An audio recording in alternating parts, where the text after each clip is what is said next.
Baru-baru ini, Anies meminta dukungan pemerintah pusat untuk membantu menyelesaikan 8 program pembangunan di DKI Jakarta. Bagi dia, perencanaan pembangunan membutuhkan dukungan dan kolaborasi dari pemerintah pusat.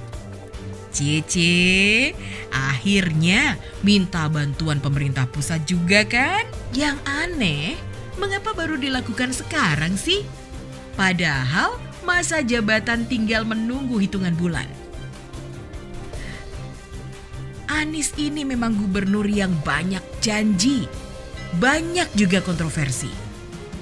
Sejak kampanye pemilihan gubernur DKI, dia lontarkan janji-janji yang begitu fantastis dan muluk-muluk, hingga realisasinya pun dipertanyakan. Kalaupun terrealisasi, belum tentu itu maksimal. Apa iya semua janji itu dapat diselesaikan sebelum masa jabatan berakhir? Trubus Rahadiansyah, pengamat kebijakan publik, pernah mengkritisi beberapa janji Anies. Janji yang sebenarnya terlaksana tapi tidak maksimal. Mulai dari DP 0 rupiah untuk program rumah, pemberdayaan ekonomi dengan OKOC, penanggulangan masalah banjir, sampai penataan kampung yang ternyata hanya terrealisasi di kampung akuarium.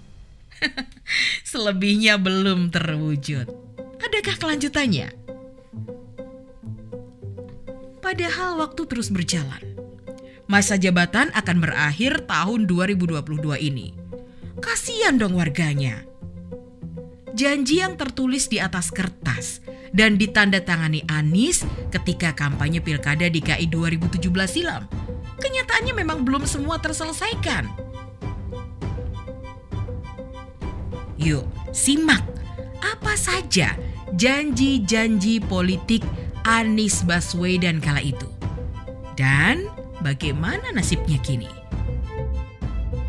Kita akan tunjukkan, dan kami yakin yang sekarang merasa tidak realistis, ketika sudah lihat tetangganya daftar dan ikut, akan ikut juga.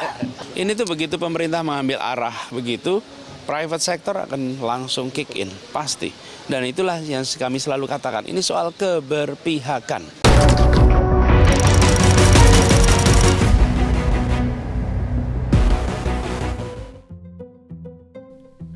Janji kampanye Anies yang terbilang kontroversial adalah rumah dengan DP 0 rupiah. Janji ini dilaksanakan, tapi pelaksanaannya gagal.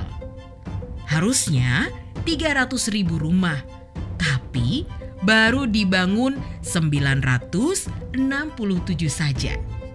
Jumlah yang begitu jauh dari janji awalnya. Lalu rumah itu seharusnya berupa rumah tapak, tapi malah diwujudkan menjadi rumah susun. Belum lagi masalah listrik yang sering padam dan lift yang tidak bekerja. Dari 967 rumah juga belum semuanya terjual. Berarti rumah ini tidak diminati. Dan janji berupa proyek rumah DP 0 rupiah ini akhirnya tidak menyelesaikan masalah. Jutaan warga Jakarta masih belum memiliki tempat tinggal. Tentu, ini akan menjadi warisan PR dari Anies yang harus dikerjakan pemimpin berikutnya. Masalah Jakarta kan cukup kompleks. Tapi, Anies saat melontarkan janji-janjinya dulu, seolah akan dapat mengurai semua itu. Coba kita ingat janjinya terkait pemerintahan dan politik anggaran. Mulai dari pembangunan pemerintahan yang bersih, modern, optimal, transparan, sampai smart city. Tak hanya itu, program pengembangan kinerja dan tata kelola pemerintahan, sampai program penanggulangan banjir dan kemacetan, semua ingin diurainya. Yang paling disoroti, program penanggulangan banjir. Ternyata minim realisasi. Program Sumur Sapan yang tak hanya memunculkan beragam respon kekecewaan, hingga bertaburan meme yang mengkritisi program ini. program yang awalnya beranggaran 300 miliar dipangkas menjadi sekitar 120 miliar. Dan bahkan kini ditiadakan. Mengapa? Karena dinilai kurang efektif. Meski berdasarkan klaim Riza Patria, Wakil Gubernur DKI, sumur resapan itu dianggap efektif. Masih ada 942 proyek, yaitu 9 polder, 4 waduk, 2 revitalisasi sungai yang ditargetkan selesai akhir tahun ini. Serius? Atau hanya akan menjadi proyek yang meninggalkan bekas-bekas galian yang merusak pemandangan lagi? Kita tunggu saja hasilnya. Gubernur Anies juga berjanji akan merevisi dan memperluas manfaat Kartu Jakarta Pintar dalam bentuk KJP Plus untuk semua anak sekolah. Juga KJS Plus dengan menambah beberapa fasilitas khusus. Fasilitas pendidikan kejuruan juga akan diintegrasikan dengan dunia kerja. Anies juga berjanji membuka 200.000 lapangan kerja baru. Tapi fakta membuktikan hanya program KJP Plus yang masih berjalan hingga 2022 ini. Janji menyediakan lapangan kerja melalui program OKOC sepertinya luntur begitu saja. Bahkan selama pandemi, sekitar 24.000 tenaga kerja yang terkena PHK pun tidak ditanggulangi dengan baik. Bertambah lagi PR Anies. Sudah itu saja janjinya? Ada lagi ternyata. Masih ingat janji tentang 267 rumah aman bagi perempuan dan anak-anak korban tindak kekerasan? Sekarang sudah jadi berapa rumah ya? Hingga 2019, Pemprov DKI baru menyediakan 4 rumah aman. Hah? Ini sih jauh sekali dari target. Tinggal 6 bulan lagi Anies menjabat sebagai gubernur loh. Apa targetnya akan terpenuhi? Atau memang tidak akan dipenuhi? Beda lagi dengan janjinya mendukung inisiasi menyusu dini dan ASI eksklusif. Akhirnya, janji ini bisa dinikmati di 15 mal di Jakarta yang menyediakan fasilitas-fasilitas publik bagi ibu menyusui. Sedikit lega dong. Akhirnya ada janji yang sudah dipenuhi. Lantas, bagaimana dengan janjinya terkait kredit usaha perempuan?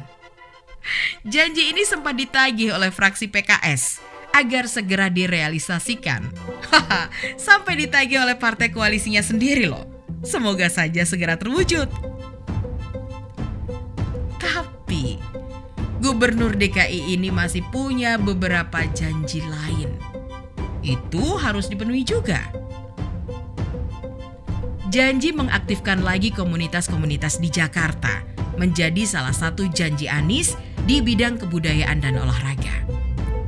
Strateginya dilakukan dengan membangun Taman Benyamin Sueb dan merevitalisasi Pusat Dokumentasi Sastra HB Yasin.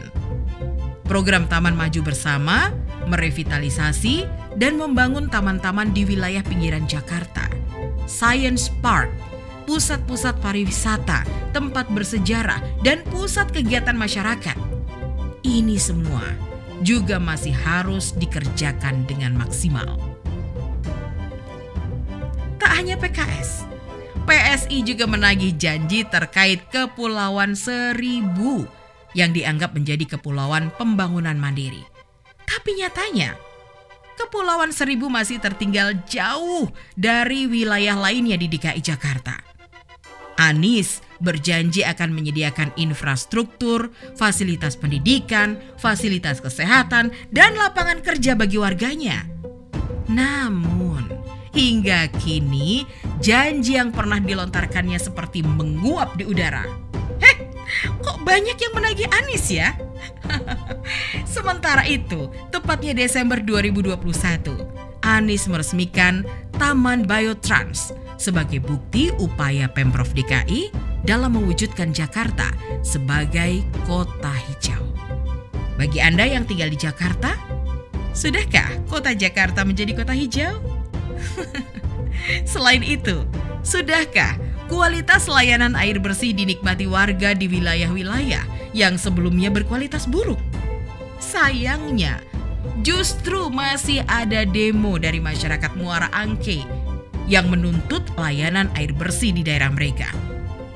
Namun, Februari 2022 lalu, Anies menjanjikan 100 kios air bersih bagi warga. Kita tunggu deh, benarkah segera direalisasikan? Yah, memang banyak janji gubernur satu ini, tetapi tidak semua terrealisasi. Yang terrealisasi pun belum tentu maksimal. Janjinya pun banyak ditagih. Sementara 6 bulan lagi bukanlah waktu yang panjang. Akankah janji-janjinya bisa dituntaskan? Masihkah Anies fokus pada janji-janji politik dan program yang dicanangkannya? Sementara saat ini Anies mungkin juga sudah sibuk menaikkan elektabilitasnya untuk persiapan 2024. Mumpung masih ada sedikit waktu, baiknya memaksimalkan semua yang sudah dicicil dan dikerjakan Denis. Itu juga kalau mampu. Jangan